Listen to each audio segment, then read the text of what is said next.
The Forbidden Ones. The story is told by Nectar, and Prometheus, the narrator. The year is 3075, about the place I will tell you later, and the world is not the one we used to know of or what we thought it is going to be, as we left for a better place to live in. Back in the year, 3055, we had another planet and only one known to us. This planet was called Earth. We had our routine, which consisted of getting up in the morning, drinking the coffee, going to work, working your brain off, coming back home, also doing some work, occasionally rest on the couch, the night has come, going to sleep, and in a blink of an eye the morning is already in our bedrooms, time to get up. This got us tiring, so we have decided to seek for another planet or possibly even planets. This is reason number one why we left. Can you believe it? Massive extinction from the planet Earth. The planet that gave us life, the mama nature that we loved, but destroyed with our actions, and now the planet Earth, our only planet, has its way to pay it back for everything we have done. Besides the fact that our lives got that bored that we couldn't handle ourselves, not the others, we have also destroyed the mama nature of this planet, and now we must go on an adventure to seek for another planet. This is reason number two why we left. How intolerant and disrespectful is that against our own planet? Extremely. It took us about 20 years to figure this out. We are not smart after all, aren't we? By the research we have been doing all these years, we have found 2 galaxies that existed. We have built special weird-looking machines to take us there, the people from NASA, and to discover whether there is a possible life for us. By the way, I'm not talking about the 15 planets that were discovered many years ago, 2020s or something, Google it. No, I'm talking other galaxies, more complex built ones. After 10 years of sending people in both places, we have finally concluded that we can live there, which was the greatest escape from the planet we already lived in, Earth. There was only chance to go to these galaxies, let us call them 2 places. The people must split, because it was impossible for 20 billion people to live in one of them. So, it went 10 in one and 10 in the other. The choice, by which people were elected, was quite easy. Half from Europe, including it, and everything left of it were going to go in one galaxy, and the rest of the world on planet Earth, or the right side from Europe, were going to go to the other galaxy. Could not get simpler than that, as easy as A, B, C. We went with the machines NASA built before. However, now I shall reveal the names of the galaxies. The first galaxy that would be the host of Europe and everything left, people, was named Optimus. The second galaxy that would be the host of Europe and everything right, people, was named Megatron. Megatron was, in fact, bigger than Optimus, and the reason why Europe and right people were there is because of the population of Asia, they are a lot more. So, these 2 galaxies needed a ruler, who would set the rules. For planet Optimus, the people decided to be Ultra Magnus. The times has changed a lot, so, these were the most powerful rulers in Europe. I say these because is a house of Magnus, a kingdom. For planet Megatron, the ruler will be Skywarp, from the kingdom in Asia. After 15 years, there was a war between the 2 galaxies. People wanted to see their relatives on the other side of the world, and the rules were that nobody shall cross the borders or shall die. Massive number of people, aware of the consequences, decided to break these rules and to cross the borders instead. It was lethal for more than half of the population in both galaxies apart. 10 billion people have died. Massive extinction, devastating. Bear in mind that the year now is 3070 and the technology and machines are like no in other times. The most powerful, lethal, huge weapons of any kind, you can't even imagine what they are capable of. After the war finished, there was a big pause of 1 year, nobody could talk about this. Both leaders of the galaxies didn't suffer any damage, of course, they had the full protection, because everything around them was in titanium. Anyway, they were both getting older and found out that they were about to have grandchildren, one apart from the other. The children were about to be born, and both Ultra Magnus and Skywarp decided that they want their grandchildren to be friends and that the war should be stopped once for all. After agreeing on this, Ultra Magnus and his closest family, his son and daughter-in-law, wanted their child to be born in Megatron, so they moved there. So, it was. But surprisingly enough, it wasn't only one child, but two twins, a boy and a girl. Skywarp's daughter and son-in-law had only one child, a boy. The twins' names are Nectar and Viva, and the only child's name is Diablo, because of the trademark of the Megatron, the devil. The families that fought against each other, now stand shoulder to shoulder for better life. Finally, there is hope for the next generations. Unfortunately, there was no rest, and the worst was about to come. The servants, who were working in and out of the house, saw an opportunity in this happy moment. They plotted a scenario to kill both families and only to leave the three newborn children. They put some weird herbs into the teas of the 8 people and poisoned them. The reason they did this, is because with the leaders dead, they would be able to wash the children's brains by telling them they are their parents and to take over the thrones. It didn't work out as they planned and wished. There was a chaos in both galaxies, when people found out that their rulers are dead. Anarchy took its chance and ruled instead of the rulers and their rules. No king, no law. Everything got out of control, people were killing each other, which wasn't necessary. The establishment was on and off. The servants got killed as well. Basically, only the children were saved in both galaxies, around and below 20 years of age, the others were killed thanks to the microchips they had in their wrists. Nectar, Viva, and Diablo were taken to the woods by 5 20-year-olds, called among themselves as the Ones, who had an idea how to take care of the 3 newborn children.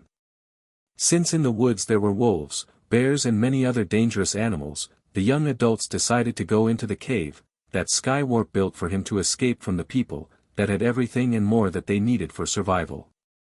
There were the important animals for human existence, such as chickens, eggs, goats, milk, sheep, wool, keeping them warm. In the meantime, the anarchy was not making any progression, but it was decreasing, which was a good thing to learn about. It was the new generation that made the difference. The years passed by, and the babies were not babies anymore. They were 20 now, and the young adults were 40, the young adults and the Ones. They knew the story behind all of this. It was time for the now 20-year-olds to sit down and listen the story behind the story. It was the time for the truth to get out of the shell. It was kept a secret until they are adults enough to know what and why happened. In the meantime, since the children grew up together, some changes were starting to happen. We all how the friendship between a boy and a girl works, 99% of the times, it doesn't. You might have guessed, yes, Viva and Diablo were starting to develop feelings for each other. Nectar didn't notice this because he was always on the go. He was hunting, training martial arts, training his mind, he was preparing to be a good leader one day, as if he knew what was coming. The new love birds were flirty and the sky was painted in pink for them. However, the Ones once day have decided that it was the day to tell the whole truth to the youngsters. They started from the beginning, as it was a lullaby to tell. Yes, from the planet Earth and what happened there, their parents have told them everything beforehand, like they are telling the youngsters now. The more the conversation about the story was further and deeper, the more the young adults were devastated. How far and evil can a human being go? The Ones continued talking about the 2 galaxies and who ruled with both. The young adults were petrified when they learned about the massive destruction of the 10 billion people, including their families, and the plot that leaked from the servants. The youngsters were disgusted by that evil and low move by the people who killed their families, mostly because they would sit and eat on the same table. On the other hand, they felt this guilt, as it was up to them, because they were the reason that all of this happened. They concluded that if it wasn't for them none of this would have happened. Both galaxies Optimus and Megatron were suffering a damage from the impact of the rocks that were floating up in between. Weird, why now? It was almost like the rocks wanted to separate the 2 galaxies for no reason. In fact, there was some more than that, something deeper. The word galaxy and its meaning, it's a very powerful thing. It felt like the families were mad over the unveiled truth to their children. Like they were the rocks and wanted to create peace again by dividing the twins and Diablo. Like they wanted to rule with the world again, through their grandchildren. It was scary. People were running seeking for a good and safe place where to hide themselves, their families, everybody. It felt like a soccer match. Like the galaxies waited for a ball, the rocks, to be brought up onto the field. Like the galaxy's fields were the next, without a goalkeeper to keep the situation under control. Just big rocks hitting the nets and scoring. The people were the players and some even like cheerleaders, without cheering, because they would only stare not being to move due to the petrified and terrified situation. We all know that a match is 90 minutes long, well this was 12 hours match. It was dark, scary, cold I don't even remember half of it, because a rock that hit in the center of the galaxy it was big enough for us who were near to be unconscious. For 3 hours I don't know where was I, what I was doing or similar. We were left on the Mama Nature to protect us, if that was even possible. But, as they say, after the storm there comes the sun. Barely awaken, a very strong light came out of nowhere, it felt like it burned our eyes, and woke us up entirely. It was kind of a light that we see in the movies, nothing more, nothing less. Just full brightness like when in the middle of the night you open your mobile phone with 100% brightness. After few seconds, we saw our grandparents, the rulers, Ultra Magnus and Skywarp. We didn't know who they were on the beginning, but the ones told us. We felt confused. Is this happening or it's just in our imagination, because of the hit of the rock? It was nothing but real. Oh, it was real and stressful at the same time. We didn't know what to expect. Were our grandparents mad, hurt, is this a joke, because it's not funny, all the questions you can imagine went through our minds. Ultra Magnus and Skywarp said it with one very deep voice. You must go back to your galaxy. And you must stay here. The twins and Diablo asked. Why? And there was no answer. Just do it, in a whisper. Prometheus, narrator they talked about this and before making any decision decided to rest and have some sleep first. The next morning, they woke up. Everything was dull, it was a little bit windy and it felt like a ghost town. Not very much people, but those could be found on the street, were weeping and crying for the loss of their families and other that could not be found. The weather changed suddenly, it got very cloudy. Like a dark soul over the Megatron's sky. Nectar, Viva, and Diablo looked up and saw a sign. It was written among with white clouds, just do it. The twins got the message and were packing for the other world, galaxy. Meanwhile, when Nectar wasn't present, Diablo told Viva that no matter what happens, they shall end up together. That no one can stop and come in between the love of the two. That he would do anything to win her soul and heart. Nectar came in together with Viva separated from Diablo. Prometheus, on the way to the other galaxy, there was a plant in the starship they were traveling in. Everybody were asleep, but Viva. She couldn't sleep, long ride, and was wandering through the ship. On the way through the hall, she spotted a small square-like entrance that caught her eye. It wasn't very visible, but still she found it. Being curious, she managed to jump in the entrance and found herself in a light blue room with green grass. In this grass, there was a plant with gorgeous violet leaves and human-like body. She wanted to touch and feel the plant since for the first time she has seen such a beautiful thing. What she didn't know is that the plant had a self-protected mechanism, and it would close like a shell immediately if spotted a threat, or simply being touched. It happened, when Viva touched the plant, it closed and it kind of poked her. She felt a bit of tingling at first, but then it was all right. Looking through the room found an exit now, which had stairs that led back in her room where she was supposed to sleep. She went in her room and fell asleep. Nectar. 10 years later. Prometheus, Nectar. Anyways, when we woke up, we found ourselves in the galaxy Optimus. Started looking around, since it was the first time we were there. Everything was dark, and there was dust everywhere up in the air. The soil was red, which was weird. Viva and I started walking and looking all around. Suddenly, a bright light came from the sky, almost like a flash, and it went back up. We were blinded for few seconds, but when we opened our eyes, what we saw was marvelous. We saw the green grass, the blue sky, the birds flopping and singing in the sky. There was even a river a few meters away. We could hear the noise that it was making. It was like a music for our ears. Amazing. For the first time, we saw Mama Nature in its best quality. It wasn't like on the other galaxy, but much realistic, brighter, and better quality.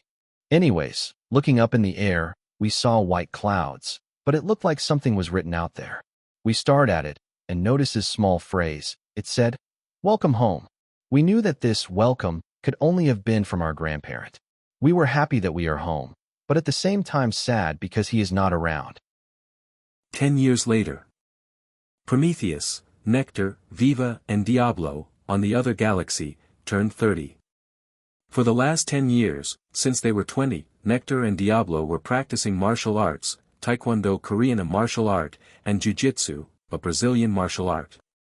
Viva was preoccupied helping other people in the town for getting their lives together after the disaster that has happened before.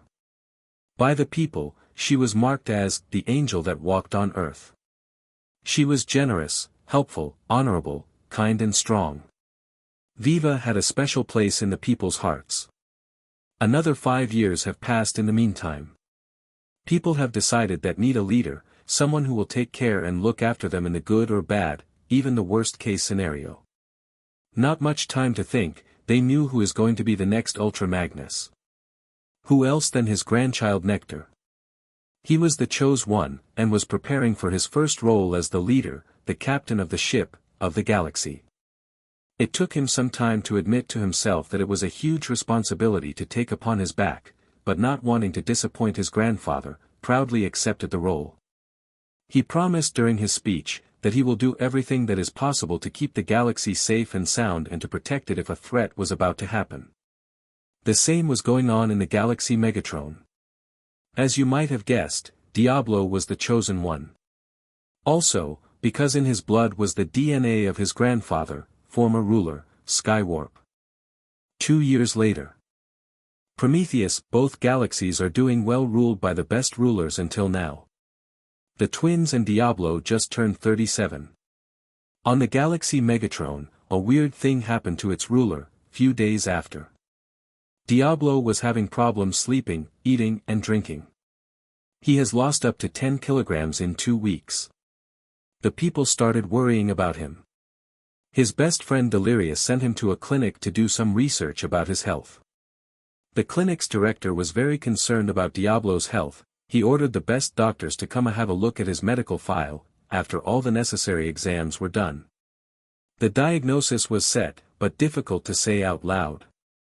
Anyway, Professor Dr. Brabantius Megasis called Diablo saying that he has the results and must immediately come to consultations. Diablo was around the clinic, walking. He came upstairs in the doctor's room and sat down for a talk. Diablo asked, "Doctor, please tell me what is wrong with me? What have you found in my body? Am I going to die? How bad is it?" The doctor put on a bitter-sweet face and said, "Listen to me carefully now. I won't beat around the bush, but tell you straight on. You are very sick. We have found in your body, a wrong pattern in your DNA, which for now we don't have cure for. I can only tell you that we will do whatever it takes to keep you alive. First, we must give you some injections to boost your metabolism, and second, some pills, 3 in 1, that will act like supplements to your food. I know that this came as a shock to you, but it is what it is, and together we will fight against it. Don't lose your hope and faith." Thank you, Dr. Brabantius. I appreciate your effort and hope, but we both know nothing of that is going to work. Now, tell me, how much time do I have? I would not like to talk numbers, since I myself don't know for sure, but approximately around a year or so. Well, that was like a thunder from a pure, blue sky. Interesting. All right then. I shall go home and have some rest. Then tell my people that it's time to rearrange everything, starting from the position of the leader. I can't run this galaxy anymore. My people need strong, safe, and sound leader. Since I'm not the one, I have made my mind, and I shall tell them that I declare my best friend Delirious to take over my place as a leader. Thank you, Doctor. Prometheus, Diablo has spoken openly in front of his people. He has explained everything from his diagnosis to his treatment. It affected the people in worst possible way. They trusted him, still do, but they see that he is not the same courageous, never surrender person he has been over the past years. Indeed, he was not the same. The rare disease made him alike. Now, it was the time for Diablo to speak about the leadership, about who was going to replace him. During this time, Delirious did not know about Diablo's plot next ruler. Since the scene it took place on a stage, Diablo invited his best friend Delirious, claiming him as the next Megatron's ruler and his replacement. The crowd was shocked. Some weird faces were about to be seen, bitter-sweet on the outside, and sad on the inside. For them the only ruler was Diablo. They don't know what they are getting into. In the meantime, as walking on the stage, Delirious was shocked as well. He has heard the story together with the crowd. After few minutes, the shock has passed. He said, "My dearest of all dear friends of mine, I will accept this title of a ruler in appreciation to you, but I can't agree on one thing. That thing is replacement of you. I won't, nobody ever will be able to replace you. I want you to know that I'm honored by this title, and I'm mostly proud of having you as my best friend, since you were always there for me, holding my hand and cheering for me during the games we had. Thank you." Diablo just approved Delirious' short, but touching speech by shaking his head up and down. Everybody went back to their houses and doing what that did. They were all chatting about their future leader and Diablo's unlucky sickness. Few days after Prometheus, Diablo was on his own. His thoughts went everywhere. From his family, to Mama Nature, to the wars and everything he has been through, all the way to the other galaxy. Yes, he has recalled his back in the days, loved one Viva. He was wondering how she was, what was she doing, also, how is Nectar ruling his galaxy. All those thoughts crossed his mind. From the strong pills, he was falling asleep and hallucinating a little bit, in his dreams. He had a very dark dream, a nightmare. He dreamed of himself as a ruler, strong again and on his feet, of the underground. He even saw in his dreams his nickname, the Red Devil. The other side of the galaxy was calm. They also heard about this unbelievable event that has happened to Diablo. Viva was especially shaken, due to the fact that she has loved him once, probably still a little bit. Prometheus continues, Diablo woke up, all in sweat and in shock, this time powerful it seemed like. His eyes' color was weird reddish-like. He packed his whole life in one backpack and left in 3 in the morning, without saying a word. When the sun was up and the people around him woke up, saw no signs of him. They checked his room and saw that the clothes are missing. On the other hand, the new leader Delirious had gathered the people to tell them about his new propaganda and his plans, building smaller towns with practical need and so on. No need to pawn the alarm, yet. After Delirious got the news, he said, "It is all right, Diablo has taken some time off for himself, and that it is fine. Still no need to pawn the alarm." Days go by, Diablo is nowhere to be found. Something was wrong. 1 month later. Delirious' first man notifies him, "We have found Diablo. He is fresher than ever before. It looks like he was reborn. He was chopping some wood near the cave of the underground. We couldn't reach out there, because the legend says whoever entered there it never got out.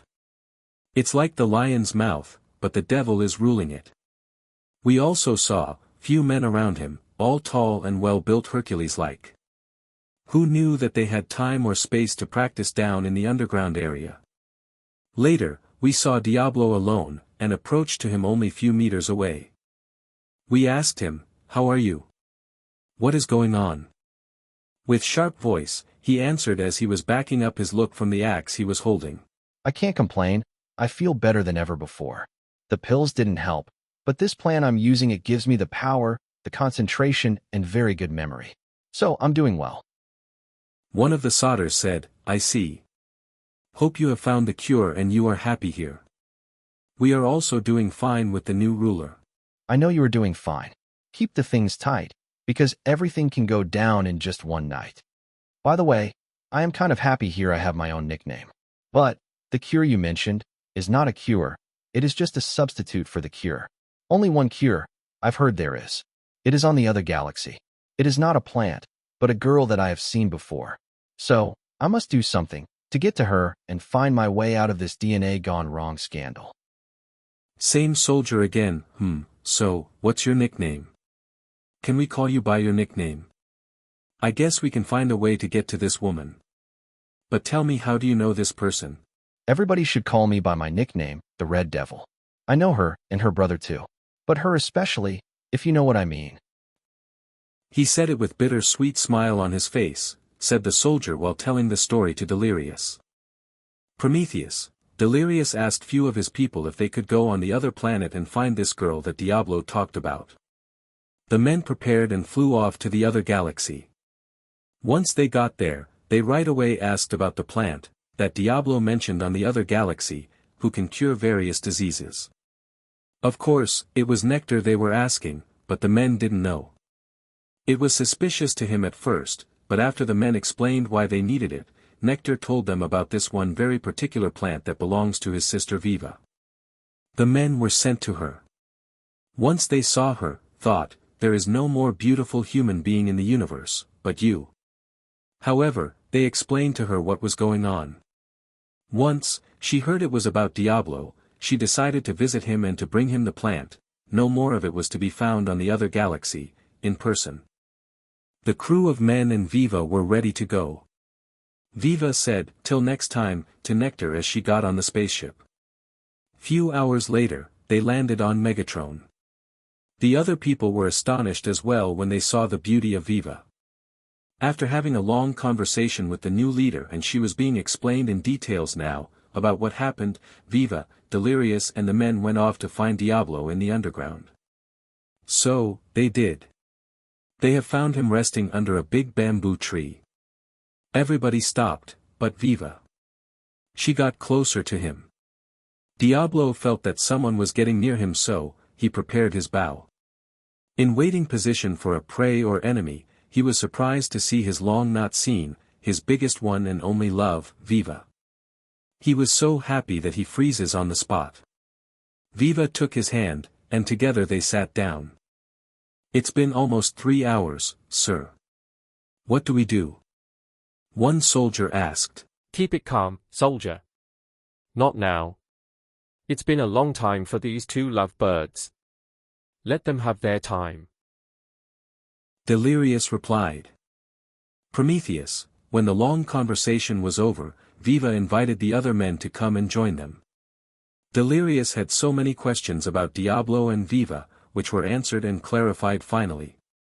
All of them found out that the cure and the girl that Diablo was talking about was Viva. She had to show off her talent, which she got on the spaceship from the plant. She took Diablo's hand and went up and down through it with her fingers. After only few seconds, they could witness that Diablo's skin was changing colors. Only half-hour later, the skin was back to normal. Diablo got his strength back. All of them stood up and went back to the camp. Diablo immediately run back at the doctor for some tests. 2 hours later, as they were done, the doctor came up to him and said, "This is a miracle, you are a miracle. Your DNA is better than ever before. Congratulations." Prometheus. Meanwhile, the news hit the Optimus galaxy. They were all happy as well as the people on Megatron galaxy. 1 month later, Viva was still on Megatron, living every day like it was the last one with Diablo. Even Nectar, left his best friend to take care of Optimus, came to visit the love birds. In this rush hour, one truth more was about to be spoken. Galius I came onto the stage and yelled, "Silence." Everybody went speechless, like fish. Galius I continued, "I have something really big and important to say. Nectar and Viva are twins, you already know that. Diablo is now cured, you know that as well. But, what you don't know is that, Diablo and Delirious are brothers from the same mother and other father." It was so quite that was morbid scary. Now. All of you people of Megatron can go in your homes, only the brothers can stay and come with me. Galius the First said. Then he continued, you don't know me kids. Let's have a walk into the woods now. I will introduce myself and you two to each other. Now. My name is Galius Lucius Marcus Luigi I. I'm a leader, a soldier, a fighter, but first and foremost I am a human. You can freely call me uncle, because that is what I am to you Delirious. I am your father's brother. I know, I came suddenly and out of nowhere, but don't blame me. I come in peace. I know that you are shocked. I was too, when I found out that you Delirious are alive. That is why I came on this galaxy. You have never heard about me, because I live in none of both the galaxies you are aware of. I have my own galaxy. Its name is Megalon. It is quite as the Earth was many years ago, for our ancestors. You are invited to come and visit, and if you like it, come and stay with me. However, I must go now, my people are waiting for me. I have written down all in details about you too. If you have any questions, that shall be your excuse to come and see me, or just come no questions. Add you will. Since we had a great chat, don't forget to love one another and to always help the one in need as you did so far. Have a good day. God bless you. Prometheus, Diablo and Delirious came back after 5 hours been gone with the man they saw for the first time in their lives. Both explained who the man was. They all acted normal. After a year, Diablo and Viva were getting married. Nectar, Viva's side, and Delirious, Diablo's side, were the witnesses during the ceremony. But, before that, the wedding was to be held on the other galaxy Megalon. The couple invited the uncle and he invited them, saying that he would be honored to witness the ceremony of such a beautiful couple on his galaxy. They said yes. Many people from the galaxies Optimus and Megatron went to Megalon to be part of such amazing and historical event. After the ceremony, they all went on their places. Nectar went back to Optimus. Delirious back to Megatron. Only the lovebirds, Diablo and Viva, stayed on honeymoon on Megalon. They were to go back after 2 months on Megatron. This is where the story ends. Lived happily ever after. The end.